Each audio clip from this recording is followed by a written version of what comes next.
Action et point de vue.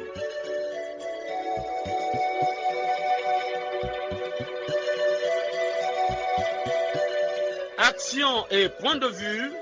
Réaction du peuple sur le développement.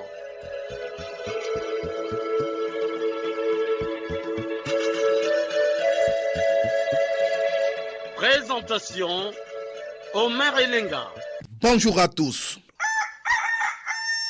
Le coq chante, l'heure a sonné. Action et point de vue toujours fidèle à ses auditeurs vous propose un thème qui interpelle les Congolais. Il s'agit du climat des affaires au Congo, les avantages, les difficultés et les perspectives. Comment les Congolais apprécient-ils l'évolution du climat des affaires au Congo? Les opérateurs économiques congolais sont-ils satisfaits du traitement de la dette intérieure par le gouvernement Koloné Makosso III? Autant de préoccupations qui interpellent les hommes d'affaires congolais. À la technique, Loïs Mbou et Fred Obunga, Arnaud Ipene et Blanchard Etinga Leblanc sont à la réalisation dans une collaboration de David Asangoteni. Omer Elenga, votre humble serviteur, est à la présentation. 45 minutes, c'est le temps prévu pour la diffusion de l'émission Action et Point de Vue. Radio Congo, la nation dans vos oreilles.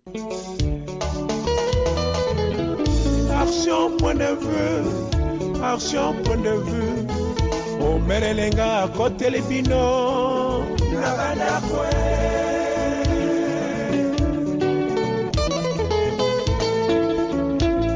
Na mokolo ya yenga.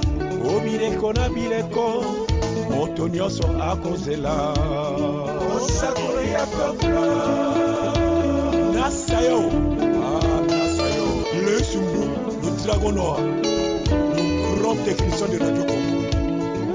Vous faites bien de vous brancher sur la chaîne nationale. Une fois de plus, bonjour. Favorisez l'éclosion des initiatives privées de production en organisant et en soutenant les incubateurs de petites entreprises dans les secteurs primaires, tertiaires et des petites industries, octroyer des avantages fiscaux, aider au financement, réduire la pression fiscale, c'est entre autres objectifs assignés par le gouvernement de la République. Il s'agit pour Denis Sassou Nguesso de contribuer à la création des emplois décents pour lutter contre le chômage, veiller au maintien ou à l'augmentation du pouvoir d'achat des ménages. Chers auditeurs, parler du climat des affaires au Congo, c'est faire référence à l'environnement dans lequel les entreprises opèrent, y compris les réglementations, la stabilité politique, l'infrastructure, l'accès au financement et autres facteurs qui influencent la facilité de faire des affaires dans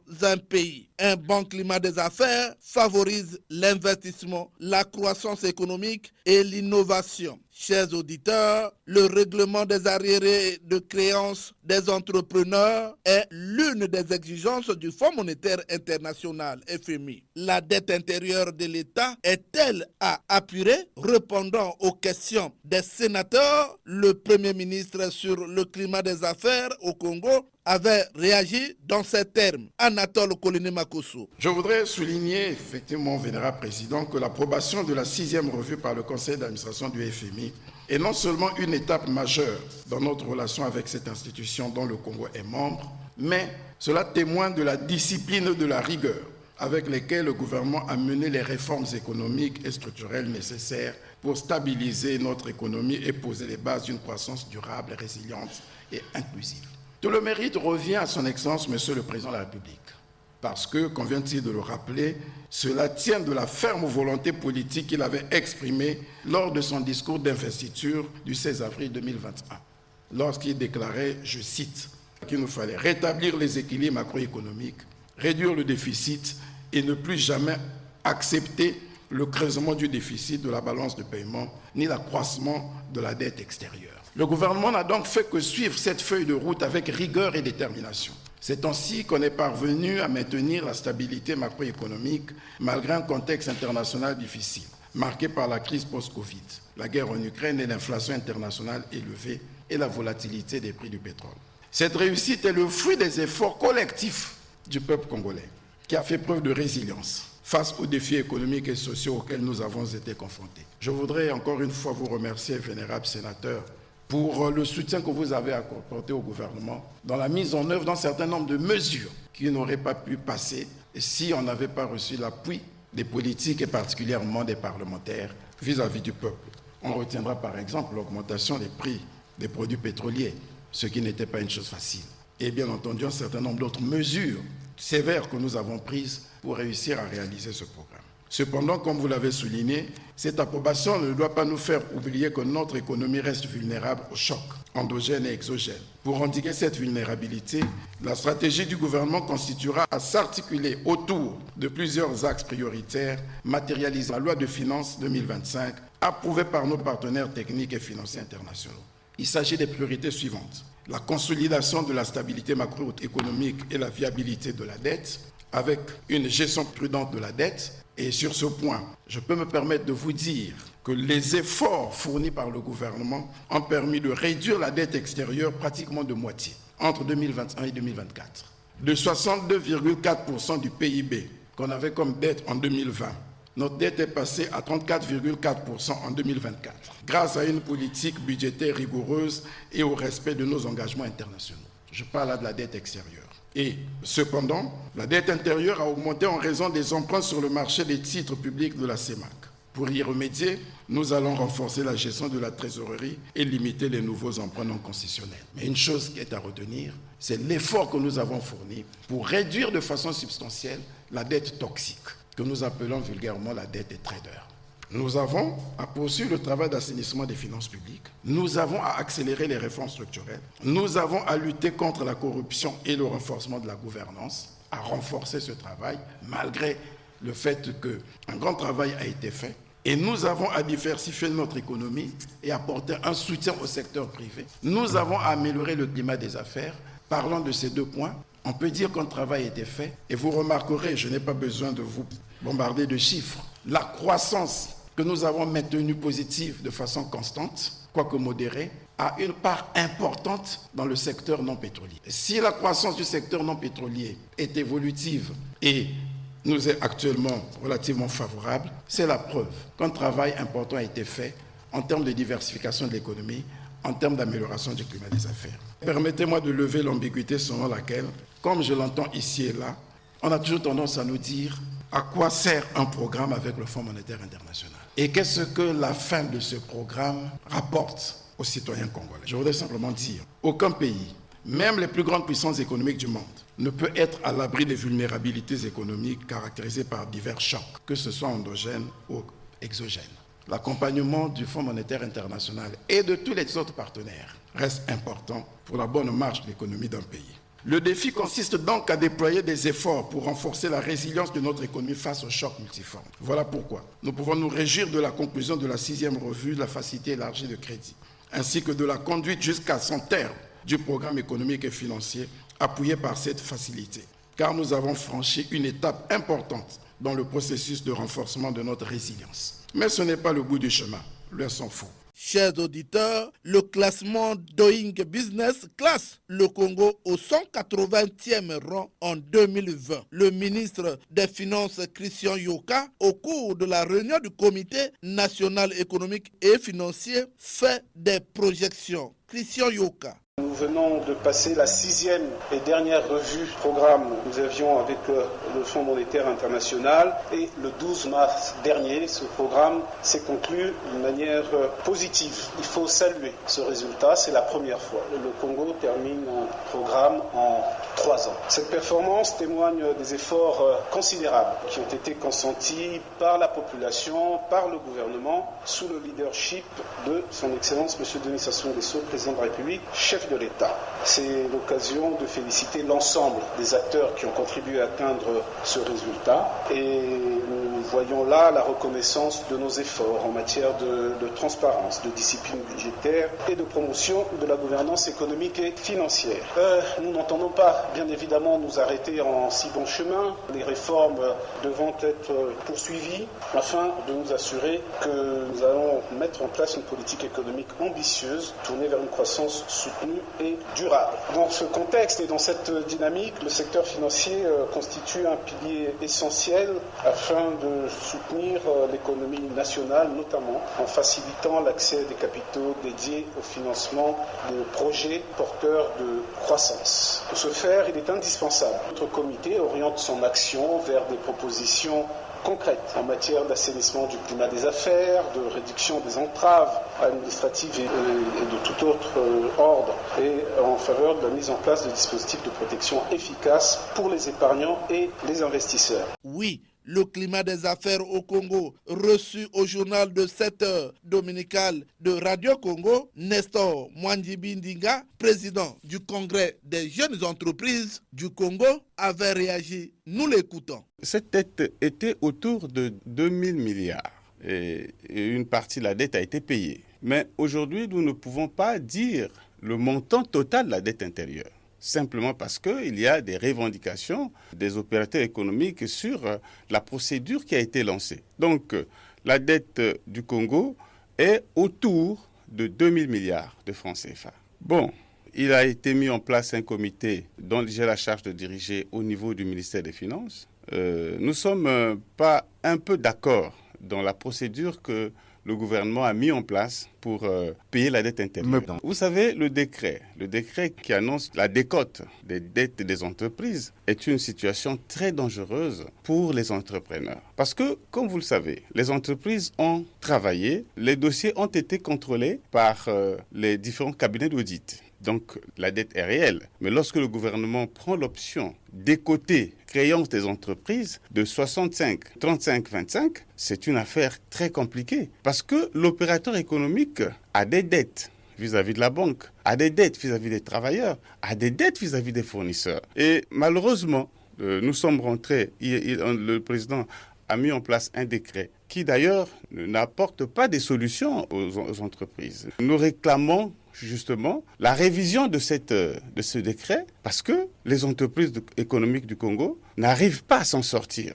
Nous sommes en train de renégocier avec le gouvernement parce qu'il tire les opérateurs économiques vers le bas. Le combat sur le paiement de la dette intérieure de l'État avait longuement été une préoccupation des opérateurs économiques. El Hadji Djibril Bopaka, paix à son âme, président de l'UNOC, avait lui aussi fait du paiement de la dette intérieure de l'État son combat. Réécoutons El Hadji Djibril Bopaka, élément d'archives. Nous avons épinglé plus de 40 points que le gouvernement devait prendre des mesures pour arrêter l'hémorragie sur le plan administratif et fiscal et douanière au niveau des politiques du secteur privé pour sa promotion. Mais le gouvernement traîne des pieds. Vous savez que le gouvernement, c'est pas seulement aujourd'hui. Il traîne des pieds. Aujourd'hui, c'est maintenant pas des. Mais hier, on a commencé à travailler avec la Banque mondiale, avec l'Union européenne, avec les autres structures. Je suis le témoin de l'histoire. Mais tout ce que nous avons arrêté comme mesure, rien n'a été pris comme décision au niveau du gouvernement pour réduire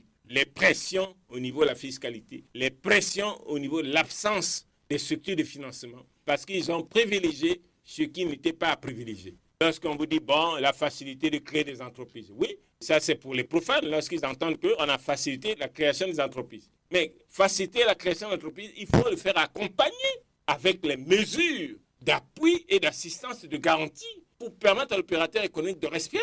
Mais s'il n'y a pas de mesures, vous pouvez laisser même au point zéro que l'entreprise peut s'exercer. Et tant qu'il n'a pas les politiques, d'abord au niveau national, comment encourager le secteur privé national pour lui accorder les marchés. Au niveau financier, comment soutenir le secteur privé qui peut venir avec ses projets. Même les jeunes qu'on parle, où est-ce qu'ils vont avoir l'argent pour lancer les affaires? Et à ce niveau-là, ça pose problème. Il n'y a pas de fonds de garantie. Comment on va fonctionner? On a créé ici l'API qui s'occupe des investissements au niveau de notre pays. Est-ce qu'on met les moyens là-bas? Donc il faut qu'on cesse avec le discours politique. Et les autres nous suivent, nous regardent. Il faut que le Premier ministre, chef du gouvernement, avec le nouveau gouvernement, essaie d'apporter un nouveau comportement au lieu d'avoir un comportement de la peur du secteur privé, d'inventer des histoires pour dire qu'il faut la formation. Vous savez que tous les hommes d'affaires qui travaillent, ils ont eu quelle université pour faire les affaires? Ça, c'est le folklore. C'est les mots échappatoires. Donc, nous voulons le concret. Mais dès lors qu'ils ne payent pas la dette intérieure de l'État, est-ce que c'est encouragé Mais ça fait partie. C'est ça? Ça fait partie des éléments qui tuent le secteur privé. On fait travailler le secteur privé le secteur privé va prendre le financement auprès des banques pour accompagner les projets de l'État. Et l'État, dans son budget, ne met pas en priorité pour payer les opérateurs économiques. À ce niveau-là, c'est quoi? Qui tue le secteur privé? C'est l'État. Comme nous, on n'a pas les moyens, les possibilités d'emmerder l'État, mais on est obligé de subir. Vous avez suivi quelques opérateurs économiques qui ont tenté quelques actions à arrêter l'avion Iker en France. C'est par rapport à la dette. Donc je pense que nous devons aller dans le concret. On ne triche pas avec l'économie. On doit aller dans le concret. Oui, le climat des affaires au Congo. Avantages, difficultés et perspectives.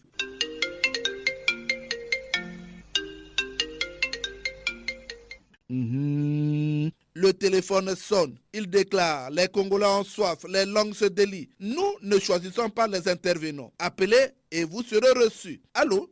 Allô? Bonjour, monsieur Omer Elenga. Bonjour, on vous appelle, comment présentez-vous? Je suis monsieur Fidèle Rabi de Punkaï, ville sucrière, cité de Wewa. Fidèle Rabi, aujourd'hui nous parlons du climat des affaires au Congo. Les avantages et inconvénients, les difficultés les opérateurs économiques sont confrontés aujourd'hui.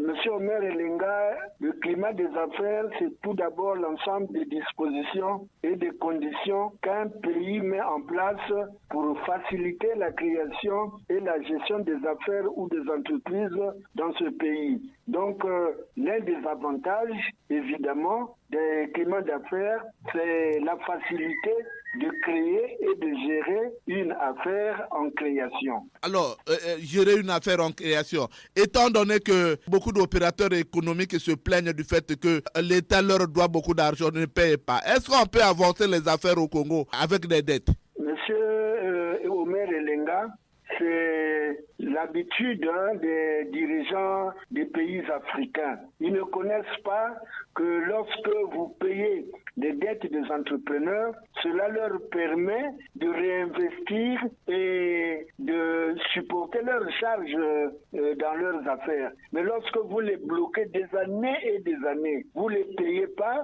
vous les mettez carrément en difficulté, d'abord face à leurs travailleurs et ensuite face à leurs créanciers, puisque eux aussi ils ont des créanciers. Donc, faire agir comme ça, ce n'est pas un bon climat qu'on installe dans le pays. Beaucoup d'opérateurs économiques se plaignent du fait que quand l'État leur paye, la décote est même supérieure à leur gain. Monsieur Omer Elenga, je ne peux que m'en plaindre parce que quand l'entrepreneur s'endette, on ne lui donne pas de décote.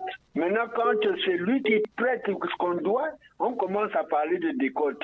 En banque, par exemple, vous allez vous endetter dans une banque pour faire une affaire. Mais la banque ne va pas vous faire de décote pour rembourser votre dette. C'est incompatible, monsieur Omer Elenga. C'est pourquoi le climat d'affaires au Congo est brouillé et nuageux à cause des dirigeants qui font des caprices qui ne permettent pas aux Congolais d'intervenir ou d'investir. Je dis non, on ne fait pas comme ça. Il faut que l'État, disons les dirigeants, sachent que l'entrepreneur met en jeu son argent et il a besoin d'une petite valeur ajoutée pour continuer à tourner. Fidèle Rabi, merci pour avoir participé à cette émission. C'est moi qui vous remercie, M. Omer Elenga. Merci beaucoup. De Wesso, le téléphone sonne. Allô? Allô, bonjour. Bonjour, on vous appelle comment? Prononcez-vous? Anissé Faustin, depuis le quartier Biraké, Mawesso. Anissé Faustin, aujourd'hui nous sommes en train de parler du climat des affaires au Congo. Quel avantage, difficultés et inconvénients vous dites à ce propos, Anissé Faustin depuis Wesso? Oui, parce que je n'ai pas assez d'éléments pour répondre à cette question. Je demande seulement à ceux qui sont chargés de régler le climat des affaires au Congo de se mettre résolument au travail et de faire du bon travail. Pour nous qui n'avons pas la connaissance de ce qui se passe dans les affaires, il faudrait que ceux-là qui ont appris, qui sont chargés de réglementer le climat des affaires, le fassent correctement pour notre bonheur, pour le bonheur de notre pays. Anissé? Voilà. Oui. Mais beaucoup d'opérateurs économiques disent que l'État leur doit beaucoup d'argent, mais l'État ne paye pas. Est-ce qu'on peut faire les affaires comme ça? On ne peut pas faire les affaires comme ça. Un opérateur économique doit jouir de ce qu'il fait. Il faut que l'État l'aide. Mais s'il n'y a pas d'affaires, d'entraide, de faciliter le travail des autres. Mais comment les affaires peuvent marcher? Lorsqu'on bloque l'argent des opérateurs économiques, ça va marcher où? Donc, ils ne savent pas, ceux qui gèrent ces domaines-là, qu'il faut donner de l'argent aux opérateurs économiques pour qu'ils travaillent, pour que le pays avance. Le pays ne peut pas avancer sans opérateurs économiques. Mais ils savent, M. Omer Elenga, ils savent qu'il faut aider les opérateurs économiques. Comme ça, ils vont investir. Il va diminuer le nombre de chômeurs. Mais s'ils ne font pas, c'est la mauvaise volonté, c'est tout. Dans tous les secteurs aujourd'hui, nous déplorons tous ce mauvais comportement. Je vous dis merci pour avoir participé à cette émission, Anissé Faustin. C'est moi qui vous remercie. Merci, beaucoup de courage. Merci beaucoup. Allô?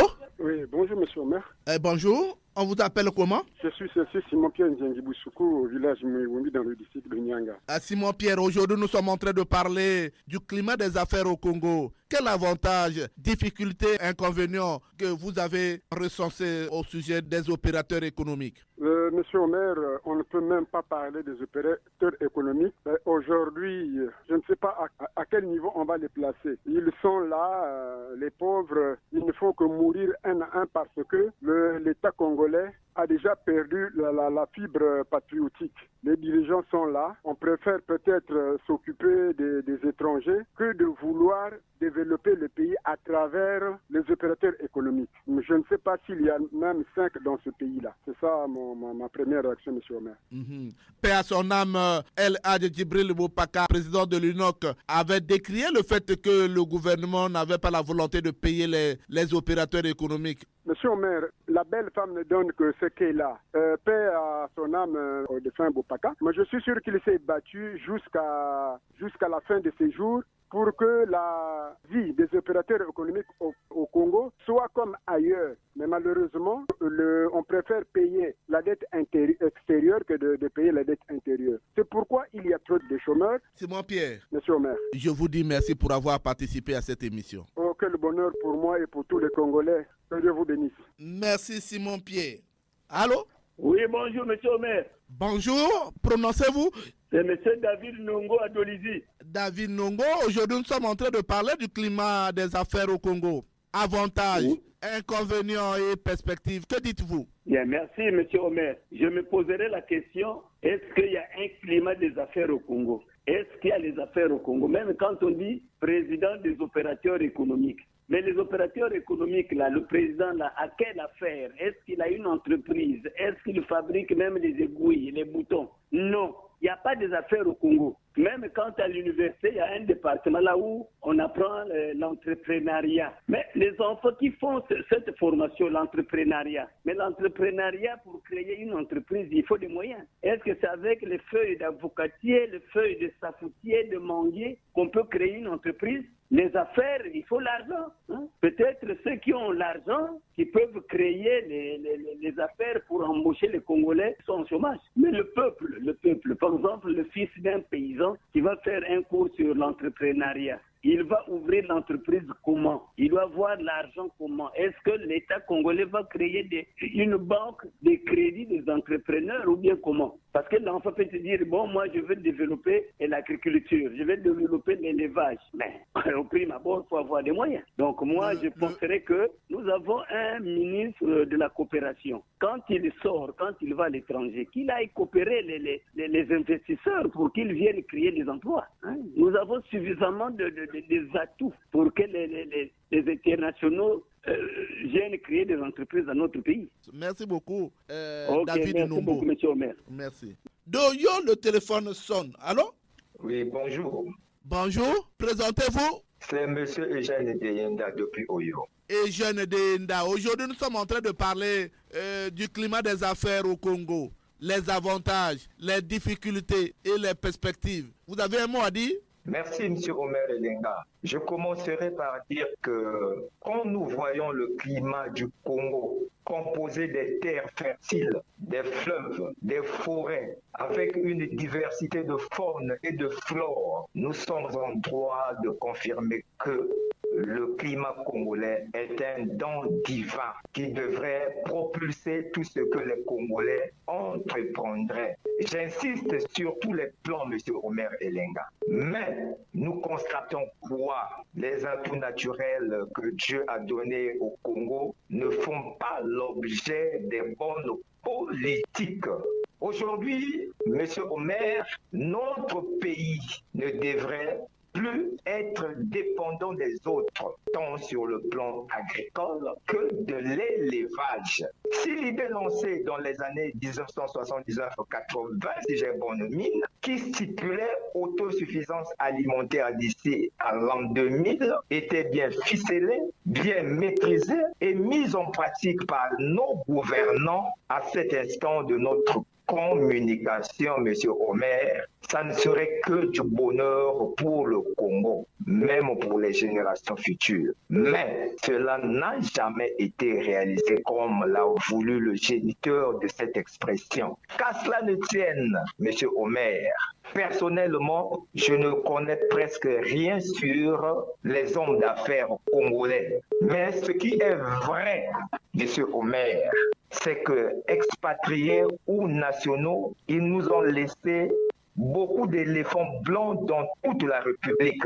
Donc, au gouvernement de bâtir les stratégies d'accompagnement et de suivi afin de prétendre le meilleur dans l'évolution des affaires au Congo. Alors, paix à son âme, El Hadj Djibril Bopaka, alors président de l'UNOC, avait dit que le gouvernement n'a pas la volonté de payer la dette intérieure de l'État. Selon vous, le gouvernement a la volonté de payer la dette intérieure de l'État? Monsieur Omer, aujourd'hui, quand vous donnez un marché à une personne, je ne vois pas en quoi vous ne devrez plus être en collaboration avec cette personne. À moins que ce soit une mauvaise foi, à moins que ce soit de l'escroquerie. Parce que je me dis, quand une personne a travaillé, cette personne a droit au retour à un salaire ou à de l'argent par rapport à un travail exercé. C'est là encore, je reviens, M. Omer Elenga, pour dire, les hommes d'affaires congolais doivent revoir leur statut. S'ils sont dans la conformité, s'ils vont en rang dispersé, qui est opérateur économique et qui ne l'est pas. Parce que vous êtes sans ignorer, M. Omer, qu'il y a eu des opérateurs économiques dans ce pays qui ont trimballé des sacs avec tout le bureau à l'intérieur de son sac. Ils fassent un petit effort de se regrouper et de s'organiser. Parce que c'est en s'organisant qu'ils seront plus forts par rapport au gouvernement. Donc ces gens-là, je pense qu'il doit y avoir des hommes honnêtes et des gens qui exercent leurs fonctions dans les règles de l'art, même s'ils ne sont pas nombreux. Voilà, M. Omer Elenga, ce que je peux dire. Et Jeune Denda, je vous dis merci pour avoir participé à cette émission. C'est moi qui vous remercie, M. Omer Elenga, et bon dimanche à vous. Merci beaucoup. Toujours d'Oyo, un autre auditeur a soif. Allô? Bonjour, monsieur le journaliste. Je suis monsieur Lenga Tipo et je vous appelle de Poroyo. Et Lenga Tipo, aujourd'hui nous sommes en train de parler du climat des affaires au Congo. Quel avantage, difficultés et perspectives pour le climat des affaires, Lenga Tipo?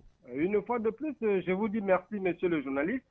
Je vous certifie ici que l'univers des affaires au Congo, très fortement dominé par les éléphants blancs et la corruption, est plongé dans un tableau très sombre. Monsieur le journaliste, nos compatriotes congolais, opérateurs économiques des travaux de l'État ou simplement des municipalisations accélérées, sont en deuil. Ils pleurent leur argent englouti dans les travaux de l'État congolais. Il y a plus de 10 ans impayés.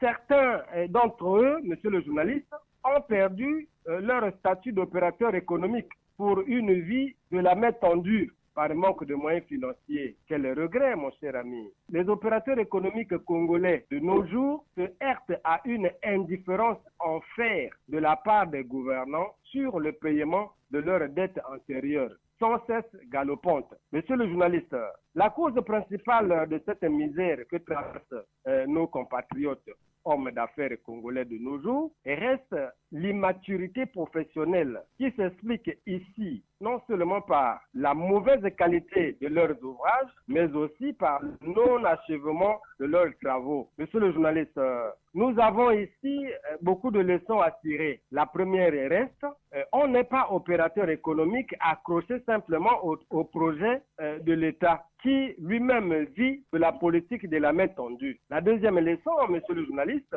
les opérateurs économiques sont les techniciens agréé à la gestion des finances et à la diversification de l'économie d'un pays. Il influence les échanges nationaux et internationaux et demeure une unité de mesure des valeurs économiques du pays. Asphyxier les opérateurs économiques, c'est faire de tort à son pays. Bon, voilà, monsieur le journaliste, l'essentiel de notre intervention à ce sujet.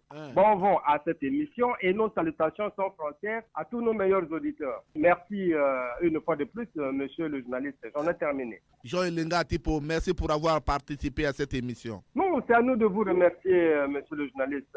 Merci, Jean-Elenga Tipo. Les langues se délient toujours. Allô, bonjour. Bonjour, Omer. On vous appelle comment, prononcez-vous? Je suis M. Félix Oborongaporo à Brazzaville. Félix Oborongaporo, aujourd'hui nous sommes en train de parler du climat des affaires au Congo. Avantages, inconvénients et perspectives. Que dites-vous?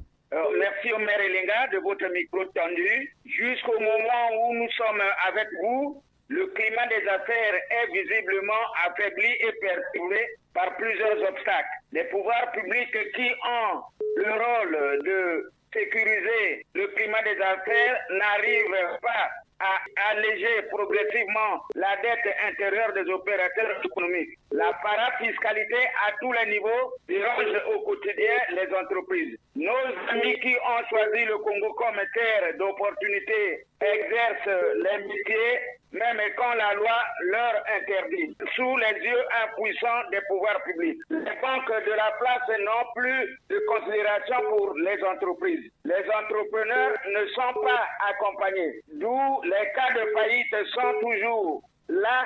On note les cas de fermeture, le chômage s'installe, les renvois sans aucune forme sont prononcés. Les pouvoirs publics n'ont aucune banque pour accompagner les entreprises. Le climat des affaires est noyé dans les étoiles qui ne scintillent plus. Nous comprenons aisément quand l'économie d'un pays n'est pas en parfaite santé, le climat des affaires subit les conséquences. Omer Elenga, le Congo va progressivement retrouver les équilibres dans les prochaines années. Alors, Félix Oborongaporo, quel avenir donnez-vous aux entreprises congolaises? Omer Elenga, tant qu'il n'y a pas une banque véritablement pour les politiques des entrepreneurs, rien ne marchera. Le FIDA qui est là pour encourager les jeunes entreprises. Ils ne pourront pas faire grand-chose pour les entrepreneurs, pour les entreprises qui ont un pied dans la faillite. Il faut absolument mettre au service des entrepreneurs une banque véritablement pour la politique des prêts auprès de ces banques-là. Et tant qu'il n'y a pas cela, eh bien, les entrepreneurs congolais sont voués au jeu du patinage Omer Elenga. Félix Oborongaporo, je vous dis merci pour avoir participé à cette émission. Omer Elenga, c'est très intelligent. À très très bientôt. Merci Félix Oborongaporo. La soif des Congolais se fait toujours sentir. Allô? Allô? Allô, bonjour. Oui, bonjour, monsieur Omer. Madame Audrey, je vous appelle pour ça. Madame Audrey, aujourd'hui nous sommes en train de parler du climat des affaires au Congo. Quels sont les avantages, inconvénients et même les perspectives? Le climat des affaires au Congo, je vais dire que nous voyons nous tous comment est-ce que toutes les entreprises qui pouvaient mettre la main, que l'économie a de l'avant, sont à terre. Donc, je vois aucun avantage du à terre, monsieur Omer. Comment on peut parler un bon climat au moment où les opérateurs ne sont pas payés? C'est pas facile, hein. C'est à cause de ça aussi que le Congo subit. Économiquement, c'est difficile qu'on progresse, hein, monsieur Omer. On ne progresse pas. Que doit faire l'État finalement? Mais l'État doit faire quoi, monsieur Omer? Ce qui compte, c'est les autres privilégient quoi? Pour que l'économie soit développée. Madame Audrey? Oui, monsieur Omer. Je vous dis merci pour avoir participé à cette émission. Allô? On vous appelle comment? Prononcez-vous? C'est monsieur Elenga Olonzo Bozola. Elenga Olonzo Bozola, aujourd'hui nous sommes en train de parler du climat des affaires au Congo, les avantages, difficultés et inconvénients. Que dites-vous, Elenga Olonzo Bozola? Le climat des affaires au Congo, oui. Vous savez, tout va de pair avec la fondation. Le mono a mal négocié la démocratie à son implantation. Avant, nous avions une bon sens d'affaires. Maintenant, chacun traverse ses intérêts propres. Et regarde, quand vous partez de Makelele jusqu'à Ramakoso, voire Télé, vous voyez combien des affiches des entreprises, il n'y en a pas. Il n'y a que les entrepreneurs véreux, il y a des entrepreneurs véreux qui gèrent que pour leur intérêt. Voilà. Quel climat que vous voulez parler, cependant, tout ce qui existe n'avance pas. Prenez le cas de la SN2, ça change que le nom. Les problèmes sont les mêmes. Les changent les noms. Les résultats sont les mêmes. Mais les propriétaires qui gèrent les propriétaires, les promoteurs, ne sont jamais connus. Donc rien ne va en transport, rien ne va. Nous avons commencé sur Géna Congo, tout ça là. Donc rien ne marche parce que nous ne connaissons pas réellement les entreprises et qui les gèrent.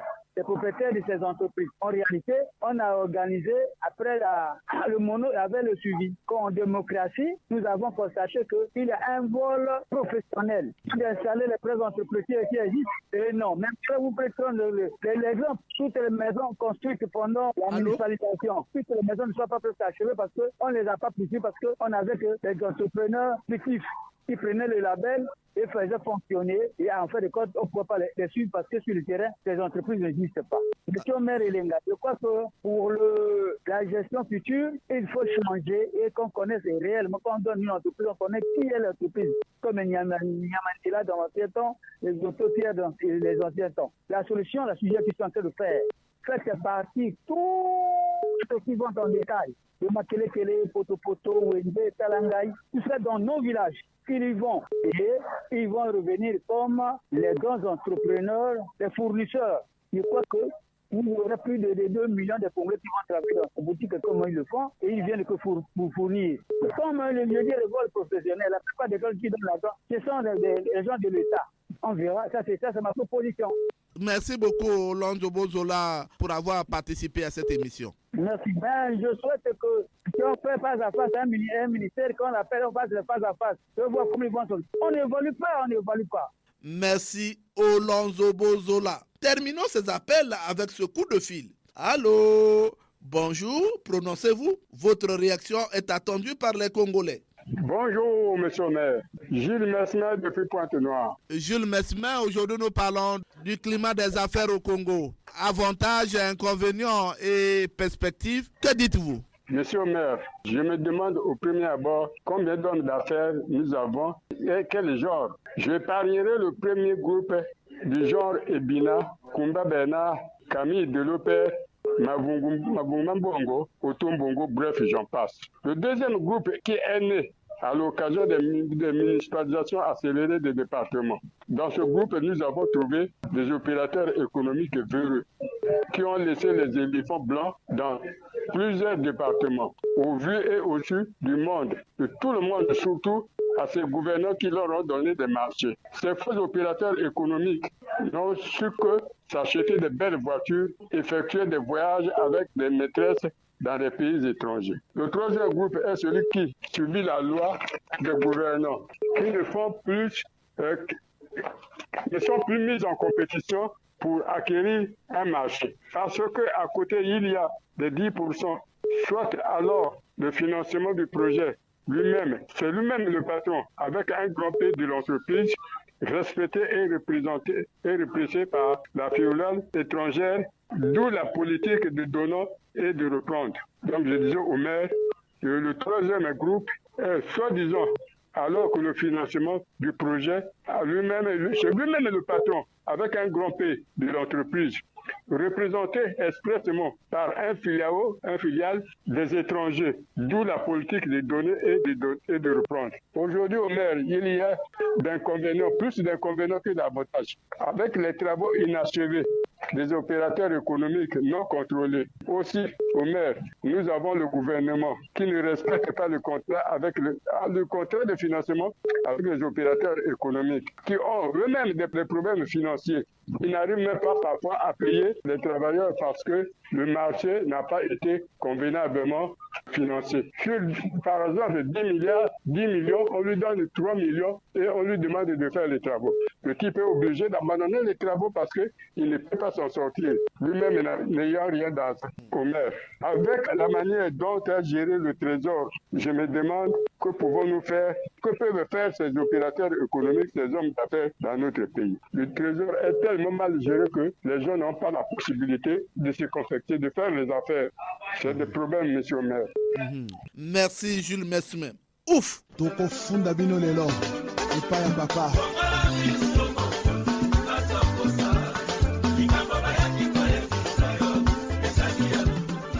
Les Congolais se sont exprimés au téléphone pour délier leur langue. Ceci pour participer à la gestion du pays. Le Congolais Londa s'impatiente. On écoute. Les réactions du citoyen Londa sont langue de bois. Moi, je pense bien qu'au Congo, il n'y a pas des affaires. Ça n'existe pas. Ça n'existe pas parce que quand vous parlez des affaires, nous voyons que le plus souvent, les sociétés qui sont créées sont pour nos responsables. Soit ils utilisent leurs neveux, soit ils utilisent leurs cousins, et les expatriés, tout ce monde-là. Alors, vous voyez que dans le budget congolais, le plus souvent, on met toujours la dette intérieure. Mais quand cela arrive, les vrais opérateurs sont oubliés parce que eux, quand ils prennent des marchés, ils font des dépenses, ils dépensent leurs propres fonds. Mais en fin de compte, ils ne sont pas payés et ils deviennent des malmenés, on les malmène comme ça. Ils deviennent des gros chômeurs parce que tout leur argent est parti. Alors, dans le budget là, on ne fait que prendre les opérateurs véreux. Le deuxième volet, nous avons les arriérés, surtout des pensions. Mais c'est invivable lorsque nos parents, nos retraités peuvent cumuler plus de 40 mois d'arriérés. Est-ce que c'est vraiment possible dans un pays de droit, dans un pays là où les responsables ont vraiment pitié des autres? 40 mois, trimballer 40 mois. Mais c'est trop. Donc, ne parlons même pas de cela parce que nous sommes déjà habitués. Donc, à chaque budget, il y a toujours la dette intérieure qui ne finit pas, toujours l'éternel recommencement. Pour ça, nous n'avons rien à dire. On n'y peut rien. La dette intérieure, je commence par exemple les opérateurs économiques. Les opérateurs économiques, ils ont de deux qualités. Il y a les opérateurs économiques véreux et les opérateurs économiques connus de tout le monde. Mais ceux qui sont connus de tout le monde, ils ont les marchés de l'État. Parfois, ils prennent même leur propre fonds, leur capital à eux. Ils mettent au service de l'État pour finir les travaux. Et quand ils finissent les travaux, pour payer, il faut attendre des années. Et les pauvres deviennent des mendiants. Vous voyez ce qui s'appelle dans le pays? On crée un mécontentement comme ça. Et maintenant, les opérateurs véreux, à la minute, ils sont payés. Parfois, les travaux ne sont même pas finis. On constate ici au Congo. Et maintenant, le deuxième volet de la dette intérieure, qui est éternel. Nous prenons par exemple le cas des retraités, qui accumulent par exemple au moins 40, 54 ou 50 mois. Je me pose la question de savoir si on insère même ça au budget de l'État. Je ne sais pas. Vous voyez ce que ça fait? Voilà encore un autre exemple qui me vient à l'esprit. La catastrophe naturelle. Je dis bien la catastrophe naturelle, qui est une priorité, une obligation de l'État. Nous avons par exemple la situation de 4 mars. C'est arrivé alors que on dit que c'est une obligation de l'État. Je vais prendre par exemple le cas du Maroc. Il y a eu une catastrophe comme ça au Maroc. Ils ont fait combien de temps? Même pas 2 mois. Ils ont ramené le peuple en place. Et il y a eu même des pays européens qui ont voulu leur donner de l'argent. Ils ont dit non. Par exemple la France. Ils ont dit non. Mais comment chez nous ici, on n'arrive pas? On traîne 14 mois. Le peuple souffre. Ils sont des Congolais. 14 ans. Est-ce que c'est normal? Mais en fait, ça c'est les...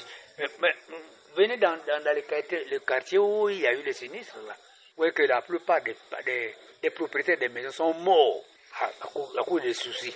Et les quartiers sont déjà habités en grande partie par les étrangers. Alors on peut... Et je ne sais même pas si c'est... Quand on confectionne les fameux musées là, si on parle même de ça aussi. Voyez-vous par exemple le 4 mars. Toute l'année 2024. Rien. Merci monsieur le journaliste.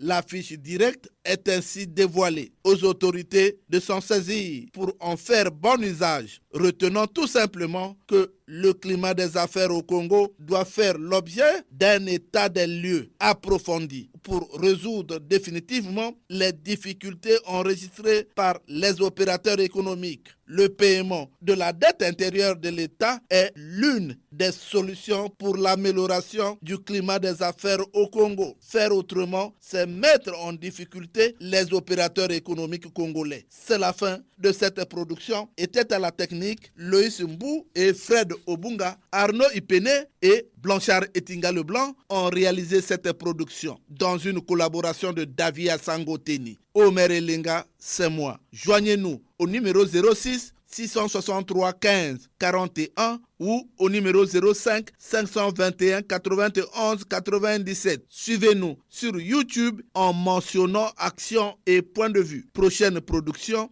Le SMIC congolais adopté est-il respecté par les entreprises et autres sociétés au Congo? C'est la question. Bonne suite de programme sur Radio Congo. Au revoir et à très bientôt.